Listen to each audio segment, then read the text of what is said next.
Évaluer Thilo, c'est merveilleux. Évaluer Thilo, c'est un défi impossible. Évaluer Thilo, c'est admettre que quand on atteint son niveau, on a encore tout à apprendre. Et ça, c'est un bordel. Parce que Thilo, il montre l'exemple, partout, de la meilleure façon qui soit. Sa performance était tellement bonne que les gens en parlaient moins fort. C'est pas les gens qui le dérangent, c'est lui qui abaisse le niveau des gens. C'est quand même incroyable.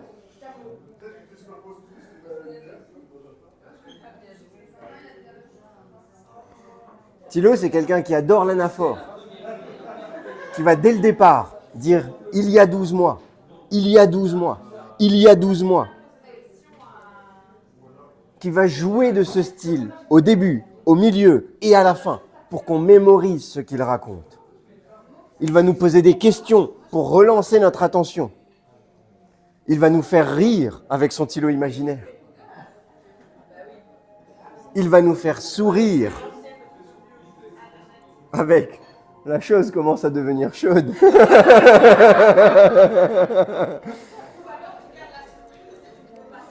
Il sait faire monter la pression jusqu'à l'enfer.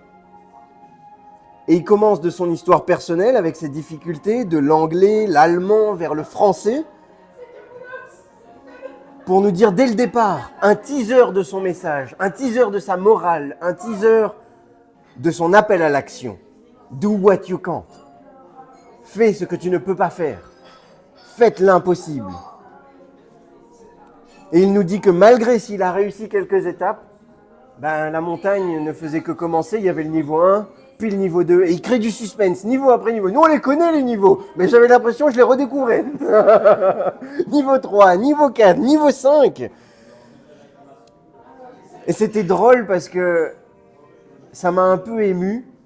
Je me souviens de toi au début. Je me souviens du un chapitre pour un discours. Je me souviens des 4 saisons de l'éloquence. Je me souviens de Paris, ton discours. Et ça fait tout drôle. Ça fait tout chose de se dire, punaise, j'ai l'impression que c'était hier. Et maintenant, tu finis ton Pathways en français.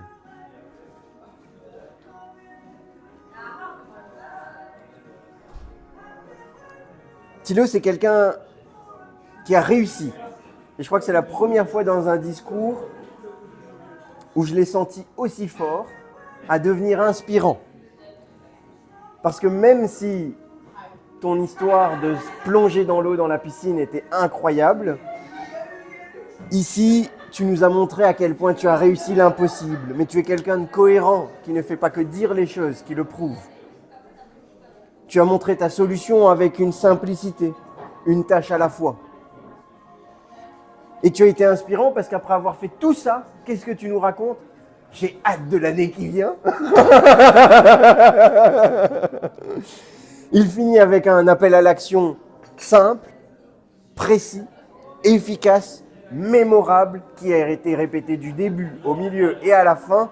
Faites l'impossible. Et pourtant, j'ai encore des choses à redire. Il y a un moment où quand tu m'as dit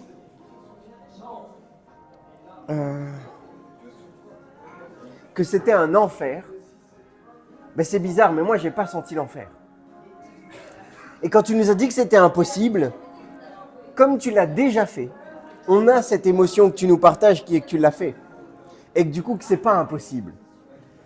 Or, normalement, dans ton storytelling, quand tu descends jusqu'en bas, jusqu'à la mort, on doit sentir que c'est impossible.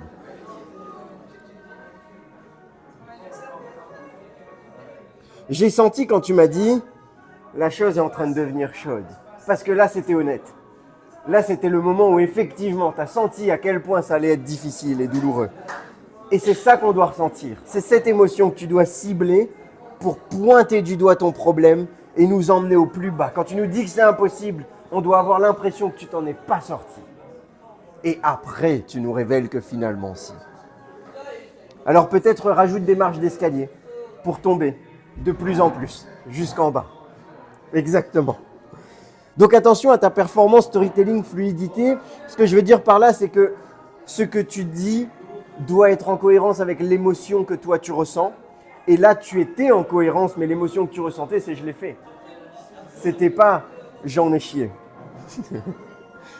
Et donc, il faut que tu arrives à te remettre dans ces moments où, pour toi, ça a été le plus terrible.